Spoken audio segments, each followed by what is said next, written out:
Good morning to all of you. कैसे हैं आप सब? आई होप आप सब अच्छे होंगे। तो हम हीमोफीलिया के बारे में पढ़ लिए थे, अब हम पढ़ेंगे आज उसका हीमोफीलिया के लक्षण क्या हैं। ठीक है, तो आज हम इसके बारे में पढ़ेंगे, इसके लक्षण क्या क्या हैं। तो इसमें पहला है कि खून शरीर के अंदर या शरीर के बाहर बह सकता है।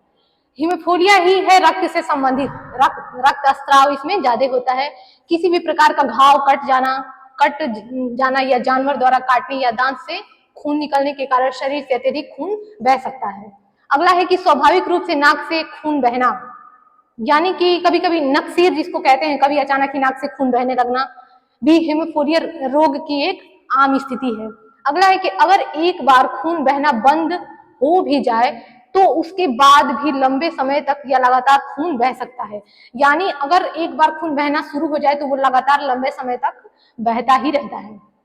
अगला है कि शरीर के अंदर अधिक खून बहने के संकेतों में पेशाब या मल में खून आना और त्वचा में बड़े बड़े व गहरे नीले रंग के निशान पड़ना आदि शामिल है।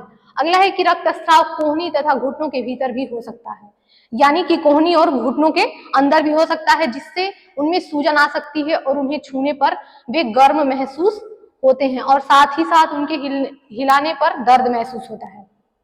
अगला है कि हीमोफीलिया रोग के दिमाग में अंदरूनी रक्तस्राव होने के कारण सिर पर सूजन आ सकता है। यानी इसमें रक्तस्राव दो तरीके से, एक तो वो जो हमें हमारे शरीर के बाहर से खून निकलते हैं जिसे हम देख सकते हैं, और एक क्या होता है कि अंदरूनी रक्तस्राव, अंदर ही रक्त स्रावित होता है और वो उस जगह पे क्या करता है, सूजन बना लेता है, जिससे बाद में हमें दर्द होता है। अगला है कि अचानक खून बहना शुरू होने के कारण निम्नलिखित परेशानियां हो सकती हैं। यानी कि अचानक से खून बहने लगा तो इसकी निम्न परेशानियां हो सकती हैं। पहला है मल में खून आना, यानी कि जो मल मूत्र में खून आना, गहरे नीले घाव पड़ना, शरीर पे गहरे नीले घाव का पड़ जाना और बिना चोट लगे ही बड़े बड़े नीला निशान पड़ जाना और बहुत ज्यादा रक्तस्राव होना। अगला है कि मसूड़ों से खून निकलना, यानी जिसको पैरिया बोलते हैं हम, दांत से मसूड़ों से क्या करता है, खून निकलता है। जोड़ों में दर्द होना और बच्चों में चिड़चिड़ापन, इस तरह की जिसको बीमारी होती है वो हमेशा चिड़चिड़ा रहता है, किसी भी बात को लेकर के एकदम चिड़चिड़ा रहता है। अब हम पढ़ेंगे कि हीमोफीलिया के कारण क्या है। अब हम इसके कारण के बारे में पढ़ेंगे। इसमें है कि यह बीमारी बच्चों को अपने माता पिता से विरासत में मिलती है, यानी कि ये जो हीमोफीलिया जो है ये माता पिता के द्वारा विरासत में मिलती है, यानी ये हेरिडिटी है, अनुवांशिक है, हमारे माता पिता से हमें प्राप्त होती है। और जब दोषपूर्ण जीन बच्चों के अंदर आता है तो बच्चा इस बीमारी का शिकार हो जाता है। लेकिन कभी कभी शिशु के जन्म से पहले यदि जीन में कोई बदलाव आ जाए तो भी वह बच्चा इसका शिकार हो जाता है। इस प्रक्रिया में म्यूटेशन कहा जाता है। ऐसा बहुत दुर्लभ मामलों में ही होता है। इस प्रकार के हीमोफीलिया को एक्वायर्ड हीमोफीलिया कहते हैं। यदि गर्भवती महिला कैंसर की शिकार हो या उसके कुछ ऐसी दवाइयों का सेवन किया हो तो उससे पैदा होने वाले शिशु जो होगा क्या होगा, हीमोफीलिया का शिकार होगा। आगे कि जब आपके शरीर से रक्तस्राव होता है तब आपका शरीर रक्त कोशिकाओं को एकत्रित करके एक क्लॉट बनाता है। क्लॉट जानते हैं क्या होता है? खून का थक्का। क्लॉट क्या बोलते हैं? ब्लड का जो थक्का जनता है उसको क्लॉट बोलते हैं, जिससे रक्तस्राव रुक जाता है। ब्लड क्लॉटिंग फैक्टर्स के कारण ये क्लॉटिंग प्रक्रिया शुरू होती है। इनमें से किसी क्लॉटिंग फैक्टर की कमी होने के कारण हीमोफीलिया होता है। हीमोफीलिया कई प्रकार का होता है, जिनमें से ज्यादातर प्रकार के हीमोफीलिया माता पिता से बच्चों में आते हैं। हालांकि 30% हीमोफीलिया से पीड़ित लोगों की परिवार में किसी को हीमोफीलिया नहीं होता है। इन लोगों के हीमोफीलिया से जुड़े जीन में कुछ ऐसे परिवर्तन आ जाते हैं जिनमें बारे में सोचा ना हो। इन्हें स्पॉटनेशियम म्यूटेशन कहते हैं। एक्वायर्ड हीमोफीलिया एक बहुत ही कम होने वाला रोग है, यानी ये बहुत ही कम मात्रा में होता है लोगों को। ये तब होता है जब किसी व्यक्ति को रोग प्रतिरोध शक्ति खून में क्लॉटिंग फैक्टर्स बनाने नहीं देती। ये निम्नलिखित चीजों के साथ जुड़ी होती है। पहला है क्या? गर्भावस्था। दूसरा है स्वप्रतिरक्षित रोग। तीसरा है कैंसर और चौथा है मल्टीपल स्क्लेरोसिस। अब हम अगला पढ़ेंगे थैलेसीमिया। अब हम 19 अपना दिव्यांगता 19 के बारे में पढ़ेंगे। क्या है 19 नंबर है थैलेसीमिया। इस प्रकार हम 21 दिव्यांगता के बारे में पढ़ेंगे। और थैलेसीमिया से वंशानुगत विकृतियों का एक ऐसा समूह अभिप्रेत है जिसकी विशेषता हीमोग्लोबिन की कमी या अभाव है, यानी कि इसमें ब्लड नहीं बनता, हीमोग्लोबिन की कमी होती है इसमें। थैलेसीमिया यह एक अनुवांशिक रक्त रोग है, यानी कि हीमोफीलिया और थैलेसीमिया ये दोनों रक्त संबंधित विकार हैं, रक्त संबंधित दिव्यांगताएं हैं। अनुवांशिक रक्त होता है, इस रोग के कारण हीमोग्लोबिन निर्माण के कार्य में गड़बड़ी होनी है, यानी ब्लड नहीं बनता और होने के कारण रोगी व्यक्ति को बार बार रक्त चढ़ाना पड़ता है। शरीर में जब रक्त नहीं होगा तो जाहिर सी बात है कि रक्त ब्लड देना पड़ेगा। भारत में हर वर्ष 7 से 10 हजार बच्चे थैलेसीमिया से पीड़ित होते हैं, यानी कि भारत में 7 से 10 हजार बच्चे जो होते हैं थैलेसीमिया नामक बीमारी से पीड़ित होते हैं। यह रोग न केवल रोगी के लिए कष्टदायक होता है बल्कि संपूर्ण परिवार के लिए कष्टों का सिलसिला लिए रहता है। ये बीमारी जिसको होती है उसको तो कष्ट होता ही है, साथ साथ उसके परिवार वालों को भी बहुत कष्ट झेलना पड़ता है। ठीक है, आगे पढ़ेंगे कि थैलेसीमिया के लक्षण क्या हैं। थैलेसीमिया माइनर, इसमें अधिकतर मामलों में कोई लक्षण नजर नहीं आता है। कुछ रोगियों में रक्त की कमी या एनीमिया हो सकता है। एनीमिया क्यों कब होता है? खून की कमी से होता है। ठीक है, आगे है कि थैलेसीमिया मेजर जन्म के 3 महीने बाद कभी भी इस बीमारी के लक्षण नजर आ सकते हैं। ठीक है, आगे है बच्चों के नाखून और जीभ पीली पड़ जाने से पीलिया जॉन्डिस का भ्रम पैदा हो जाता है। आगे है कि बच्चे के जबड़ों और गालों में असामान्यता आ जाती है, यानी कि जो जबड़ा होता है, गला होता है, उसमें असामान्यता आ जाती है। ठीक है, बच्चों की विकास रुक जाता है और वह उम्र में काफी छोटा नजर आता है। जो बच्चे का विकास होता है, जो बच्चे का डेवलप होता है, वो क्या होता है? रुक जाता है या बहुत ही धीमे हो जाता है, उम्र में काफी छोटा नजर आता है। सूखता चेहरा, पहला क्या है इसमें? सूखता चेहरा, यानी चेहरा अजीब सा सूख जाता है। वजन न बढ़ना, वजन नहीं बढ़ता है। हमेशा बीमार नजर आना, और वो लगेगा कि हमेशा बीमार है। अगला है कमजोरी, सांस लेने में तकलीफ। सांस लेने में क्या होती है? तकलीफ होती है। अब हम पढ़ेंगे थैलेसीमिया के कारण। ठीक है, थैलेसीमिया यह एक अनुवांशिक रोग है। कैसा रोग है? अनुवांशिक है, यानी हेरिडिटी, माता पिता से हमें प्राप्त होता है और माता अथवा पिता या दोनों के जीन में गड़बड़ी के कारण होता है। रक्त में हीमोग्लोबिन 2 तरह के प्रोटीन से बनता है, अल्फा और बीटा, यानी कि जो रक्त में हीमोग्लोबिन होता है उसके 2 प्रकार हैं, अल्फा और बीटा ग्लोबिन। इस दोनों में से किसी प्रोटीन के निर्माण वाले जीन्स में गड़बड़ी होने पर थैलेसीमिया होता है। मतलब ये जो हीमोग्लोबिन 2 तरह का होता है, अल्फा और बीटा, इन दोनों में से किसी भी प्रोटीन का निर्माण जीन में अगर गड़बड़ी होती है, दोनों में से अल्फा या बीटा दोनों में से किसी में भी गड़बड़ी होती है तो थैलेसीमिया होता है। ठीक है, थैलेसीमिया नामक रोग हो सकता है। अब हम पढ़ेंगे कि सिक्कल कोशिका रोग।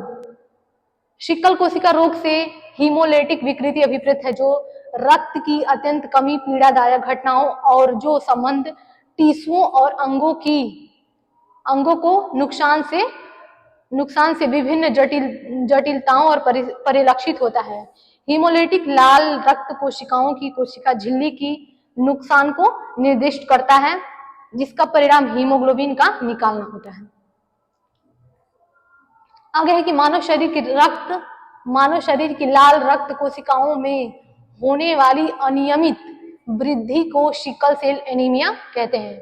इस समस्या को नजरअंदाज करना ठीक नहीं है। यह एक गंभीर बीमारी है जिसमें शरीर के दरांती के आकार जैसी अर्थात अर्धचंद्राकार लाल कोशिकाएं, जिसको रेड ब्लड सेल्स WBC, विकसित होने लगती हैं। सामान्य लाल रक्त कोशिकाएं डिस्क के आकार जैसी होती हैं और केंद्र में बिना छिद्रों के छल्ले जैसे दिखाई देते हैं। ठीक है, वो रक्त वाहिकाओं में सुगमता से संचार करती हैं। अगला है कि सिकल कोशिका रोग के लक्षण क्या हैं। इसके लक्षण के बारे में हम पढ़ेंगे। इसमें है कि जिन किशोरों में सिकल सेल एनीमिया होता है उनमें पीलिया के लक्षण दिख सकते हैं, यानी कि जिस व्यक्ति में सिकल कोशिका नामक रोग होगा उसमें क्या होगा? पीलिया के लक्षण दिखने को मिल सकते हैं। पीलिया की स्थिति में लाल रक्त कोशिकाएं ज्यादा मात्रा में नष्ट होती हैं, जिसकी वजह से रोगी एक आंखों और त्वचा में पीलापन दिखाई देने लगता है। सिकल सेल एनीमिया से ग्रस्त लोगों में सीने, पेट, बाहों, पैरों और शरीर के अन्य हिस्सों में दर्द की शिकायत होती है। यानी कि उसके सीने में, पेट में, बाहों में, पैरों में, शरीर में दर्द की शिकायत होती है। और जिन अंगों के क्षेत्र में सिकल सेल का कारण रक्त का संचार बंद हो जाता है तो वहां दर्द की समस्या शुरू हो जाती है। यानी सिकल सेल का जो रक्त का जो संचार है अगर वो बंद हो जाता है तो क्या होता है, दर्द की समस्या शुरू होती है, थकान महसूस होता है और संक्रमण से लड़ने में समस्या पेश आना भी सिकल सेल एनीमिया के लक्षण हैं। इसके अलावा जब लोग सिकल सेल की बीमारी से ग्रस्त होते हैं तो जो सीने में दर्द, बुखार, यानी क्या है, सीने में दर्द रहेगा, बुखार होगा, कफ होगा, सांस लेने में दिक्कतें होंगी और सांस लेने में उनको प्रॉब्लम होगी। सिकल सेल एनीमिया के सबसे आम लक्षण एनीमिया और दर्द से जुड़े होते हैं। एनीमिया एक बीमारी है जिस कब होती है, खून की कमी से एनीमिया नामक बीमारी होती है। तो इसमें इसके लक्षण क्या है, एनीमिया देखने को मिलेगा और शरीर में बहुत ही पेन होगा, बहुत ही दर्द होगा। अगला है कि एनीमिया के लिए आम लक्षण में क्या क्या शामिल है। पहला है थकान, फ्रस्ट्रेशन। अगला है सांसों की कमी, यानी सांस नहीं ले पाएगा इंसान। अगला है चक्कर आता है। और अगला है कि सर दर्द, सिर बहुत भारी होगा, हमेशा क्या होगा, दर्द करेगा। हाथों और पैरों में शीतलता, हाथ और पैर में क्या होगी, हमेशा शीतलता होगी। और पीली त्वचा, स्किन जो होगी पीला पड़ जाएगा। तो ये सब क्या है, उसके लक्षण है। अगर ऐसा लक्षण देखने को मिलेगा तो हम समझ जाएंगे कि ये क्या है, एनीमिया के कुछ लक्षण हैं। त्वचा पीला पड़ जाना, छाती में दर्द, पूरे शरीर में अचानक दर्द सिकल सेल एनीमिया का एक आम लक्षण है। इस दर्द को सिकल सेल संकट कहा जाता है और अक्सर हड्डियों, फेफड़ों, पेट और जोड़ों में प्रभावित करता है। यानी ये अक्सर हड्डी में, सिर दर्द में, पेट दर्द और जोड़ों में क्या होता है, दर्द होता है। अगला है कि सिकल कोशिका रोग के कारण क्या है। अब हम लक्षण पढ़ चुके हैं, अब हम कारण के बारे में पढ़ेंगे।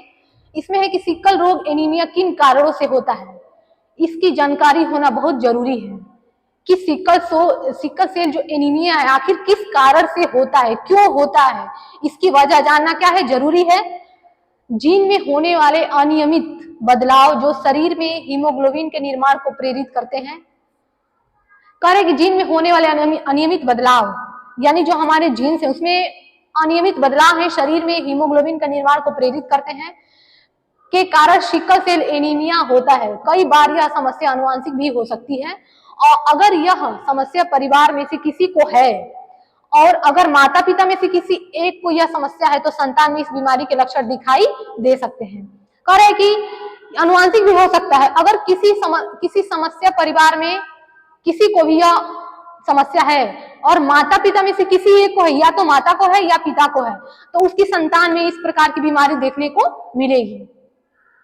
अब हम 20 नंबर पढ़ेंगे, बहुदिव्यांगता, मल्टीपल डिसीज। ये हमारा 20 है, इसके और हमको एक पढ़ना है। तो बहुदिव्यांगता क्या होती है? तो बहुदिव्यांगता, ये बोलने से ही पता चल रहा है कि बहुदिव्यांगता यानी एक से अधिक दिव्यांगता, तो इसको हम क्या बोलते हैं, मल्टीपल डिसीज। कह रहे कि बहुदिव्यांगता उपयुक्त एक या एक से अधिक निर्विष्ट दिव्यांगताएं होता है जिसके अंतर्गत बधिरता, अंधरता, जिससे कोई ऐसी दशा जिनमें किसी व्यक्ति के श्रव्य और दृश्य के सम्मिलित ह्रास के कारण गंभीर संप्रेषण विकास और लक्षण संबंधी गंभीर दशाएं होती हैं। जैसे मान लीजिए कि कोई व्यक्ति क्या है,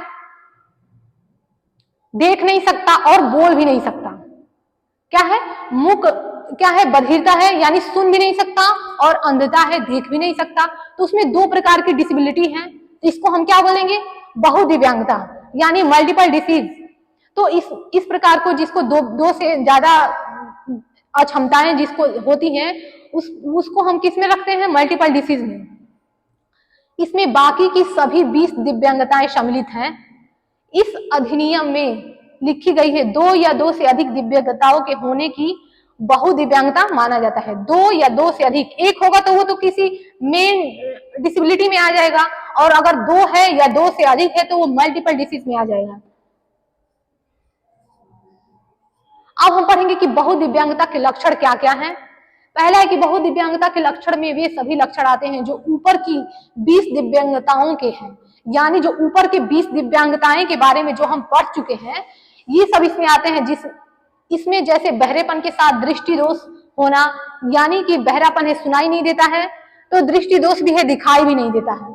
ठीक है, अगला है मानसिक मंदता होना, दिमाग से भी कमजोर है, मेंटल इलनेस है, दिमागी तौर पे वो ठीक नहीं है। शारीरिक रूप से दिव्यांग होना, शारीरिक रूप से भी वो ठीक नहीं है। जब वो जाहिर सी बात है कि जब वो मेंटल ठीक नहीं है, जब वो देख भी नहीं सकता, बोल भी नहीं सकता, सुन भी नहीं सकता, तो शारीरिक रूप से भी दिव्यांग होगा, अपने कार्यों को अच्छे से नहीं कर पाएगा, होने में स्वालीनता या प्रमस्तिष्कीय पक्षाघात होना आदि है। तो जब इस तरह का होगा तो वो बच्चा अपने आप में ही रहेगा, किसी से अपनी भावनाओं को व्यक्त नहीं कर पाएगा, व्यक्ति नहीं कर पाएगा, तो किसी के साथ वो कैसे बात करेगा, किसी के साथ वो क्यों रहेगा। तो स्वालीनता नामक उसमें ऑटिज्म आ जाता है। और प्रमस्तिष्कीय पक्षाघात सीपी, जिसको सेरेब्रल पॉलिसी बोलते हैं, दिमागी तौर पे भी वो अपना काम को नहीं कर पाएगा। अगला है कि बहुदिव्यांगता के कारण क्या है। लक्षणों की तरह ही इसके कारणों में भी सभी कारण सम्मिलित हैं जो बाकी की 20 दिव्यांगताओं के हैं। कह रहा है कि बहुदिव्यांगता में वे सभी हैं, क्या है, जो 20 दिव्यांगताएं, 20 डिसेबिलिटी हैं जो ऊपर हम लोग पढ़ चुके हैं। पहला है कि 21 है। अब इसके बारे में हम क्या पढ़ना है, बहुत दिव्यांगता के बारे में क्या पढ़ना है। हम कुष्ठ रोग के लक्षण पढ़े हैं, हेयरिंग इम्पेयरमेंट के लक्षण पढ़े हैं, विजुअल इम्पेयरमेंट के लक्षण पढ़े हैं, यानी कि हम 20 डिसेबिलिटी के बारे में उसके लक्षण और उसके कारण पढ़ चुके हैं। वो सारे कारण इसी में आ जाएंगे, बहुत दिव्यांगता में। तो आगे हम पढ़ेंगे 21 नंबर, सबसे लास्ट है कि श्रवण एवं दृष्टि बाधित, डीफ ब्लाइंडनेस। डीफ ब्लाइंडनेस क्या है कि जिन व्यक्तियों में श्रवण की समस्या के साथ ही साथ दृष्टि समस्या भी पाई जाती है। ठीक है, श्रवण एवं दृष्टि बाधित, जिसको सुनाई नहीं देता है और दिखाई नहीं देता है, उसे क्या बोलते हैं, डीफ ब्लाइंडनेस कहा जाता है। डीफ ब्लाइंड का तात्पर्य पूरी तरह से श्रवण क्षति या पूरी तरह से दृष्टि बाधित है, या तो उसको पूरी तरह से बिल्कुल सुनाई नहीं देता है और पूरी तरह से बिल्कुल दिखाई भी नहीं देता है। ज्यादातर लोग को डीफ ब्लाइंड है, उनके पास कुछ अवशिष्ट सुनने एवं देखने की अक्षमता होती है। कहते हैं कि जो सुन नहीं सकता वो बोल भी नहीं सकता है, और जो बोल भी नहीं सकता वो सुन भी नहीं सकता है। परिभाषा क्या है इसका, 1995 पीडब्ल्यूडी एक्ट यानी कि पर्सन विथ डिसेबिलिटी एक्ट के अनुसार एक व्यक्ति को संयुक्त दृष्टि और श्रवण दुर्बलता, संचार, सूचना और गतिशीलता तक पहुंच के साथ कठिनाइयों का कारण बनती है, उसे डीफ ब्लाइंडनेस कहते हैं। इसका ये परिभाषा है, कब का परिभाषा है, 1995 पीडब्ल्यूडी एक्ट के अनुसार ये परिभाषा है। ठीक है, तो 1995 पीडब्ल्यूडी एक्ट के अनुसार इसकी क्या परिभाषा है कि एक व्यक्ति को संयुक्त दृष्टि और श्रवण दुर्बलता, संचार, सूचना और गतिशीलता तक पहुंचने के साथ कठिनाई का कारण बन सकती है, उसको हम डीफ ब्लाइंडनेस कहते हैं। आगे हम पढ़ेंगे कि NICHCI के अनुसार श्रवण एवं दृष्टि बाधित व्यक्ति, जो कोई व्यक्ति सुन या देख नहीं सकता, जिसके पास दृष्टि और श्रवण दोनों में कुछ हद तक नुकसान है, दृष्टि या श्रवण दोनों में हानि की मात्रा एक दूसरे से दूसरे व्यक्ति में भिन्न है। ठीक है, आगे हम पढ़ेंगे कि श्रवण एवं दृष्टि बाधित के प्रकार क्या है, टाइप्स ऑफ डीफ ब्लाइंडनेस। श्रवण एवं दृष्टि बाधित के प्रकार कौन कौन से हैं। पहला है कि जन्मजात दृष्टि एवं श्रवण बाधित। पहला है कि ये जन्मजात भी हो सकता है, कि जन्म से भी हमको सुनाई ना दे और दिखाई ना दे, अंधेपन, तो ये जन्मजात दृष्टि एवं श्रवण बाधित जन्मजात हो सकता है। अगर कोई भी व्यक्ति दृष्टि और श्रवण हानि के साथ पैदा होता है, अगर कोई बच्चा दृष्टिहीन और श्रवण हानि के साथ जन्म लेता है, तो यह गर्भावस्था के दौरान संक्रमण, समय से पहले जन्म के आघात और दुर्बल आनुवंशिक स्थितियों के कारण हो सकता है। तो अगर वो बच्चा जन्म से ही डीफ ब्लाइंडनेस है, उसको श्रवण बाधित है और दृष्टि बाधित है, तो इसके क्या हो सकते हैं, गर्भावस्था के दौरान संक्रमण या समय से पहले जन्म, समय से पहले ही, जैसे 9 महीने है तो 8वें महीने में ही जन्म के आघात और दुर्बल आनुवंशिक स्थितियों के कारण हो सकते हैं। आगे है कि अधिग्रहित दृष्टि एवं श्रवण बाधित। अगला इसका क्या है, हम पढ़ रहे हैं कि टाइप्स ऑफ डीफ ब्लाइंडनेस, श्रवण एवं दृष्टि बाधित के प्रकार। तो पहला इसमें है कि जन्मजात, इसको हम पढ़ चुके, अगला पढ़ेंगे अधिग्रहित दृष्टि एवं श्रवण बाधित। इसमें हम पढ़ेंगे कि यदि कोई व्यक्ति जन्म के बाद दृष्टि और श्रवण हानि होती है, यदि किसी व्यक्ति को जन्म के दौरान नहीं, जन्म के बाद, अगर उसके जन्म होता है उसके बाद अगर यह विकृति होती है, तो किसी विकृति, किसी बीमारी, दुर्घटना या उम्र बढ़ने के परिणाम स्वरूप कोई भी किसी भी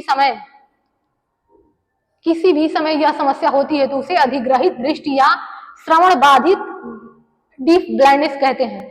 कह रहा है कि अगर कोई, क्या पढ़े हैं हम कि अधिग्रहित मतलब होता है ग्रहण करना, लेना, तो अधिग्रहित दृष्टि या श्रवण बाधित, यदि कोई व्यक्ति जन्म के बाद दृष्टि और श्रवण हानि उसको अगर होता है, इस प्रकार की विकृति होती है, तो यह विकृति किसी बीमारी, दुर्घटना या उम्र बढ़ने के परिणाम स्वरूप किसी भी समय यह समस्या होती है, तो उसे अधिग्रहित दृष्टि या श्रवण बाधित कहते हैं।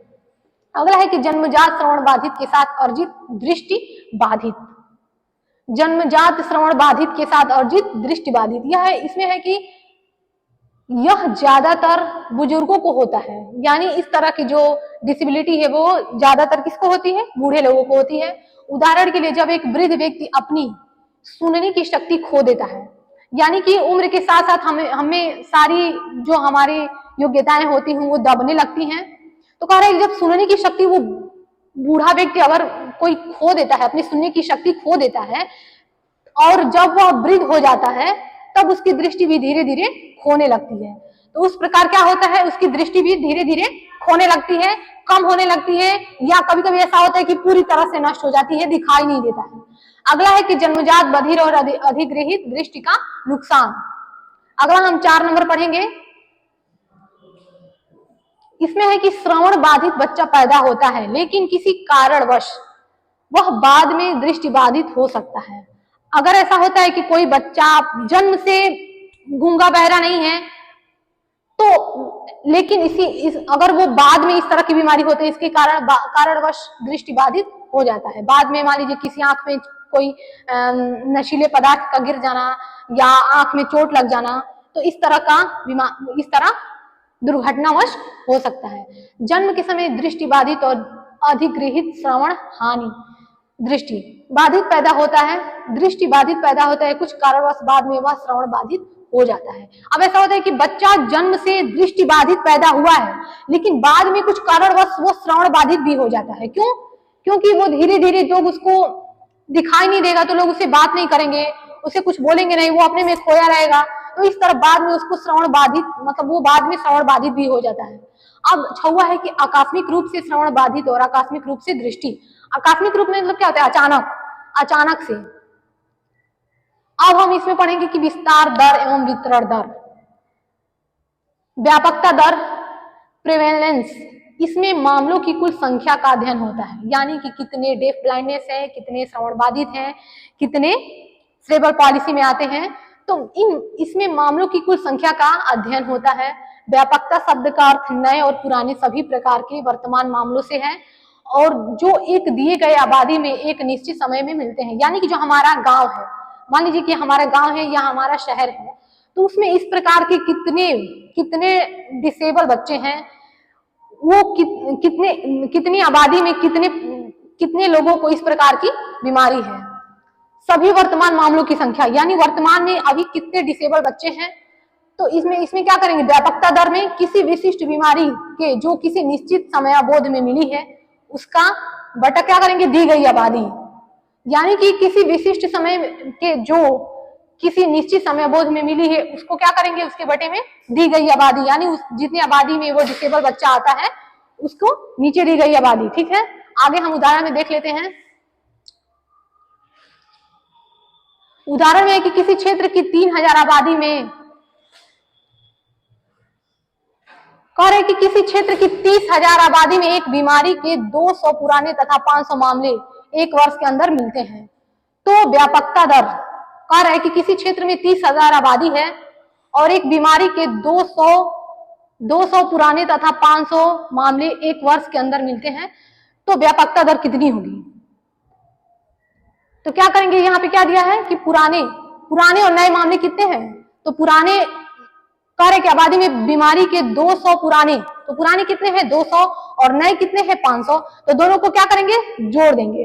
उसके बाद इसमें क्या दिया है कि पूरी दी गई आबादी कितनी है 30,000, तो हम उसमें 30,000 से क्या करेंगे भाग दे देंगे और गुणे में 100। ठीक है, आगे हम देखेंगे कि विस्तार दर क्या है। एक विशिष्ट समस्या में एक समग्र जनसंख्या में जितने नए मामले आते हैं वह विस्तार दर कहलाते हैं। कह रहे कि एक निश्चित समय में एक निश्चित आंकड़े में जितने विस्तार मामले आते हैं विस्तार दर में, वो जितने नए मामले या पुराने मामले आते हैं उसको क्या बोलते हैं विस्तार दर। अर्थात एक दिए गए आबादी में एक विशिष्ट समयावधि में मिले गए मामलों की संख्या को विस्तार दर कहते हैं। यह निम्नलिखित सूत्र द्वारा प्रदर्शित किया जा सकता है। ऊपर हम लोग कर चुके हैं, दिए गए समयावधि में विशिष्ट बीमारी के कितने मामले हैं, नए मामले कितने हैं, पुराने मामले कितने हैं दोनों। अगर नए मामले, अगर पुराना दिया है सिर्फ तो ठीक है, अगर नया मामला दिया है तो ठीक है, अगर दोनों दिया है तो हम दोनों को क्या करेंगे इसमें ऐड कर लेंगे, कितने नए मामले हैं और कितने पुराने मामले हैं। उसके बाद से आबादी कितनी है और गुणे में 1000। ठीक है, तो विस्तार दर क्या होगा, एक विशिष्ट समय में एक समग्र किसी बीमारी के 500 नए मामले एक वर्ष के अंदर 30,000 की आबादी में मिलते हैं, तो इसका विस्तार दर क्या होगा। तो क्या होगा, बीमारी कितनी है 500 और 30,000 गुणे 100। विस्तार दर के अंतिम प्रदर्शन में समग्र आवास सम्मिलित करें। यदि आप 16.7 प्रति हजार लिखते हैं तो यह अशुद्ध होगा। सही प्रदर्शन 16.7 प्रति हजार प्रति वर्ष होगा। भारत में कुल 1 अरब आबादी थी। पिछले 10 वर्षों में, यानी पिछले 10 वर्षों में 1 अरब आबादी थी, 1 अरब 21 करोड़ हो गई है। अब कितना हो गया, 1 अरब 21 करोड़ हो गई है। तो पूरी आबादी का 3% व्यापकता दर निकाला जाएगा। इसी प्रकार से विस्तार दर 10 वर्षों का 10 करोड़ आबादी का 3% निकाला जाएगा। ठीक है, आगे है कि भारत में दिव्यांगता के व्यापकता और विस्तार दर कितना है, तो ये आप लोग करके देख लीजिएगा। आगे हम चलते हैं, व्यापकता दर एवं विस्तार दर को प्रभावित करने वाले कारक, यानी व्यापकता जो दर है, जो विस्तार दर है, उसको कौन कौन से कारक प्रभावित करते हैं उसके बारे में हम जानेंगे। अपूर्ण जनसंख्या में दिव्यांगों की जनसंख्या को प्रभावित करने वाले कुछ कारक निम्न है। पहला क्या है, आयु, यानी कि उम्र, एज। जनसंख्या में कुछ दिव्यांगता व्यक्ति की आयु पर निर्भर करता है। जैसे पोलियो 5 वर्ष तक के प्रमस्तकीय पक्षाघात, 3 वर्ष तक के साथ मानसिक मंदता, 18 वर्ष तक के एवं दृष्टिबाधित एवं श्रवण बाधित शारीरिक दिव्यांगता आजीवन हो सकते हैं। यानी ये उम्र को प्रभावित करता है। दूसरा है लिंग को प्रभावित करता है। व्यापकता दर एवं विस्तार दर को कुछ दिव्यांगता लिंग भी प्रभावित करती है। जैसे मांसपेशीय क्षरण ज्यादातर लड़कों में ही पाई जाती है और हीमोप्लेजिया लड़कियों की अपेक्षा लड़कों में ज्यादा पाई जाती है, लड़कियों की अपेक्षा लड़कों में ज्यादा पाई जाती है, यानी इसमें लिंग का भी प्रभाव पड़ता है। अगला है सामाजिक स्तर, सोशल लेवल। इसमें है कि दिव्यांग जनसंख्या को प्रभावित करने वाले कारकों एवं चर में सामाजिक स्तर का महत्वपूर्ण स्थान है। यानी इसमें जो जनसंख्या को प्रभावित करने वाले कारक हैं उसमें सामाजिक स्तर है, क्या है, उसकी मुख्य भूमिका है, महत्वपूर्ण स्थान है। निम्न स्तरों में कुपोषण, गंदगी, अधिक जनसंख्या इत्यादि के कारण दिव्यांगता अधिक दिखाई देती है। अगला है मासिक धार्मिक कारण। इसमें धार्मिक कारण की भी व्यापकता है। व्यापकता एवं विस्तार दर को प्रभावित करने वाले कारकों में कुछ धार्मिक स्तर का भी स्थान होता है। जैसे मुस्लिम समुदाय में दिव्यांगता अन्य की अपेक्षा ज्यादा पाई जाती है। इसका कारण रक्त संबंध में विवाह, अधिक बच्चों का होना, शीघ्र बच्चे पैदा करना इत्यादि आते हैं। ठीक है, आगे है कि कुछ व्यापकता दर एवं विस्तार दर। थाइलीफोरस 1998 के अनुसार विश्व में 45 करोड़ लोग पूर्णतः दृष्टि बाधित हैं एवं 135 करोड़ लोग अल्प दृष्टि से प्रभावित हैं। दूसरा है कि विश्व स्वास्थ्य संगठन WHO 1997 के अनुसार विश्व में 13 करोड़ लोग पूर्णतः दृष्टि बाधित तथा 10 करोड़ लोग अल्प दृष्टि बाधित तथा 1 करोड़ लोग क्या है, दृष्टि बधिरता से पीड़ित हैं। अगला है PID के अनुसार भारत में 14.6% बच्चे दृष्टि बाधित हैं और श्रवण अक्षमता विश्व स्वास्थ्य संगठन WHO 1998 के अनुसार कुल 123 करोड़ लोग श्रवण अक्षम हैं और 1991 में राष्ट्रीय पुनर्वास संस्थान द्वारा 32.42 लाख लोग भारत में श्रवण अक्षम हैं। अगला पढ़ेंगे कि मानसिक मंद। एनएसएस के अनुसार 1991 की रिपोर्ट के अनुसार 1000 बच्चों में ग्रामीण स्तर पर 31 बच्चे, यानी 1000 बच्चों पर ग्रामीण स्तर के 31 बच्चे तथा शहरी क्षेत्रों में 9 बच्चे विकासात्मक क्षेत्र से पिछड़े पाए गए हैं। यानी शहरों की अपेक्षा गांवों में ज्यादा इस प्रकार के मामले पाए गए हैं, जो कि 0 से 14 वर्ष के बीच के थे। भारत में लगभग 14 करोड़ लोग मंद बुद्धि, जिसमें 15 करोड़ 10 वर्ष की आयु के नीचे गए हैं, उसमें 12% मॉडरेट, ठीक है, 12% कितने हैं, मॉडरेट है, 7% सिवियर है और 1% क्या है, प्रोफाउंड है। अगला है कि गामक अक्षमता। गामक अक्षमता में कुल 300 करोड़ पीड़ित हैं, जिनमें 3 करोड़ बच्चे हैं और 14 वर्ष से कम आयु के हैं। देखिए इसमें कह रहे हैं कि गामक अक्षमता, जिसको हम क्या बोलते हैं, लोकोमोटर डिसेबिलिटी, इसमें क्या है, 300 करोड़ पीड़ित हैं, 300 करोड़ लोग इसमें पीड़ित हैं, जिनमें 3 करोड़ बच्चे, यानी 300 करोड़ में 3 करोड़ सिर्फ बच्चे हैं, और वो भी बच्चे कौन से बच्चे हैं, जिनकी 14 वर्ष से कम उम्र है। आगे है कि WHO के अनुसार, वर्ल्ड हेल्थ ऑर्गेनाइजेशन के अनुसार, विश्व स्वास्थ्य संगठन के अनुसार 10 करोड़ लोग पोलियो से पीड़ित हैं। अब बताइए 10 करोड़ जो लोग हैं क्या है, पोलियो नामक बीमारी से पीड़ित हैं। अधिगम अक्षम ध्यान में कमी की असामान्यता, अति चंचलता, ADHD का फुल फॉर्म क्या होता है, अटेंशन डिफिशियंस हाइपर डिसऑर्डर, विकसित देशों में 10% से 30% तक दिखाई देते हैं।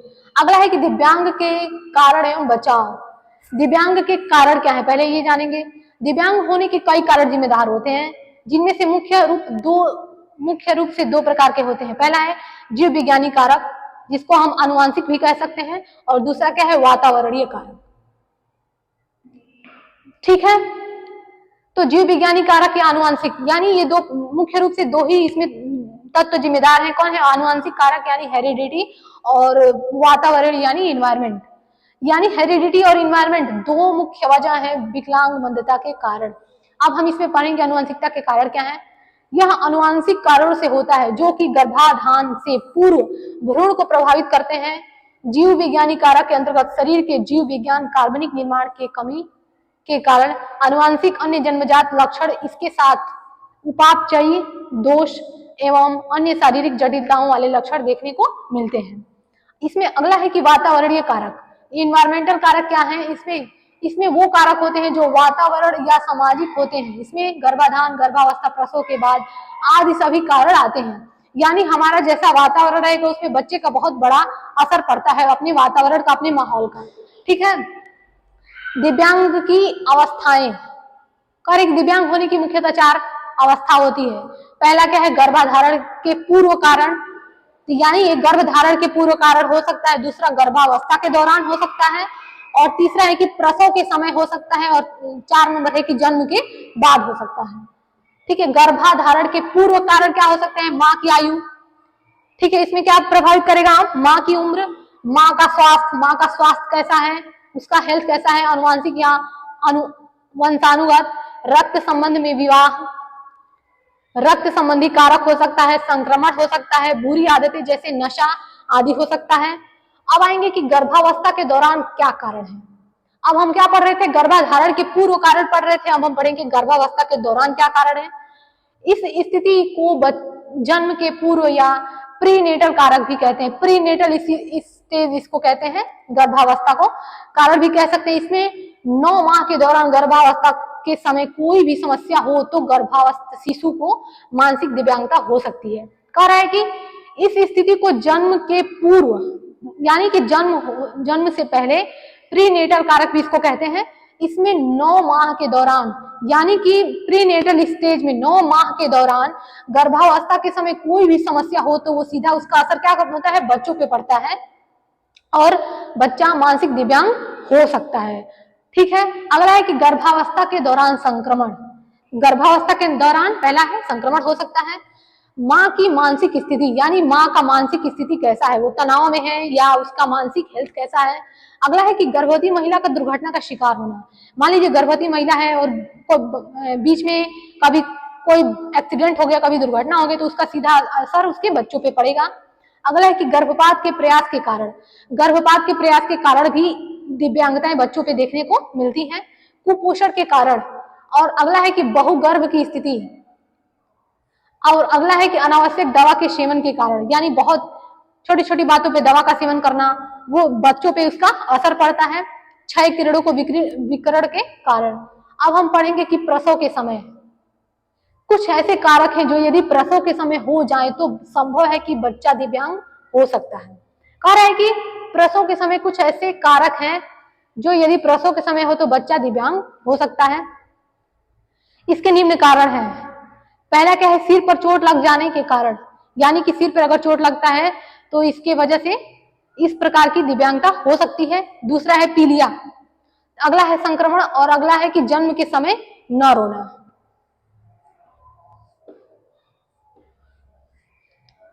उसके आगे वाली है कि अन्य बीमारियों की वजह से भी दिव्यांगता हो सकती है। अगला है कि अपरिपक्व शिशु का जन्म। उसके बाद है कि अधिक परिपक्व शिशु का जन्म, अधिक रक्तस्राव होने के कारण, नाभिनाल का गर्दन में लिपटा होने के कारण, नाभिनाल गांठ युक्त होने से। अगला है कि जन्म भार में कमी, यानी कि जो बच्चा जन्म हुआ है तो उसकी वजन बहुत ही कम है। ठीक है। अगला है कि जन्म के बाद क्या कारण हो सकते हैं, ये पढ़ लेते हैं। बच्चे के जन्म के बाद 10 दिनों के बाद के जो कारक होते हैं वह कारक पोस्ट नेटल के अंतर्गत आते हैं। इसमें क्या होता है कि चोट या दुर्घटना। अगला है मस्तिष्क ज्वर, बच्चे को कुपोषण, बच्चे को संक्रमण, बार बार बेहोशी के दौरे आना। अगला है टीकाकरण के अभाव में, यानी बच्चे को जब टीका नहीं लगता है तो इस प्रकार की दिव्यांगता भी आती है, जैसे पीलिया हो गया, चेचक हो गया। ठीक है। अगला है कि बचाव, इनके क्या बचाव हो सकते हैं। 40 हो जाएगा तो बंद कर दीजिएगा। जिन कारणों द्वारा एक बच्चा दिव्यांग हो जाता है उन कारणों से बचाव करना भी आवश्यक है। यह बचाव निम्न है। पहला है कि गर्भावस्था में बचाव के लिए आवश्यक बातें निम्न है। ठीक है, इसको हम थोड़ा सा देख लेते हैं। पहला है कि समय समय पर गर्भवती महिला को चिकित्सकीय जांच करानी चाहिए, यानी जो महिला क्या है गर्भवती है उसको समय समय पे हमको जांच करानी चाहिए, देखना चाहिए कि कोई दिक्कत तो नहीं है, कोई प्रॉब्लम नहीं है। अगला है कि गर्भावस्था के दौरान पर्याप्त पोषण आहार लिया जाना चाहिए, यानी जब माँ गर्भवती है उसकी खान पान पे अच्छी तरह ध्यान देना चाहिए। अगला है कि यदि पहले कभी गर्भपात हुआ है तो उसकी संपूर्ण जांच करानी चाहिए। अगला है अप्रशिक्षित चिकित्सक के गर्भपात नहीं कराना चाहिए, यानी ऐसा चिकित्सक जो ज्यादा जानकार नहीं है, ज्यादा जानकारी उसको नहीं है, तो यहाँ पे गर्भपात नहीं कराना चाहिए। अगला है कि गर्भावस्था की प्रारंभिक अवस्था में बार बार क्षय किरणों को विकिरण के प्रभाव में नहीं आना चाहिए। ठीक है। उसके बाद है कि यदि गर्भवती महिला को बार बार बेहोशी के दौरे आते हैं या उच्च रक्तचाप होता है, यानी जिसको हम हाई ब्लड प्रेशर बोलते हैं, समय समय पर चिकित्सक से जांच करवाना चाहिए। अगला है कि अधिक श्रमपूर्ण कार्य जैसे भारी वजन उठाना नहीं चाहिए, इससे बचना चाहिए। अगला है कि यदि पहले आनुवंशिकता की समस्या वाली कोई संतान हुई हो तो गर्भवती महिला को ऐसे प्राथमिक स्वास्थ्य केंद्र पर जांच करानी चाहिए जहां पर ऐसी जांच होती है। अगला है कि गर्भवती महिला को चिकित्सक के सलाह बिना कोई दवाई नहीं खानी चाहिए, यानी जो महिला गर्भवती है तो बिना डॉक्टर के सलाह की कोई इधर उधर की कोई भी दवाइयां नहीं खानी चाहिए, इससे बच्चे पर इफेक्ट पड़ता है, बच्चे पे प्रभाव पड़ता है। ठीक है। आगे हम अगले सेशन में हम पढ़ेंगे कि जन्म के समय के क्या बचाव हैं, इसके बारे में हम कल पढ़ेंगे।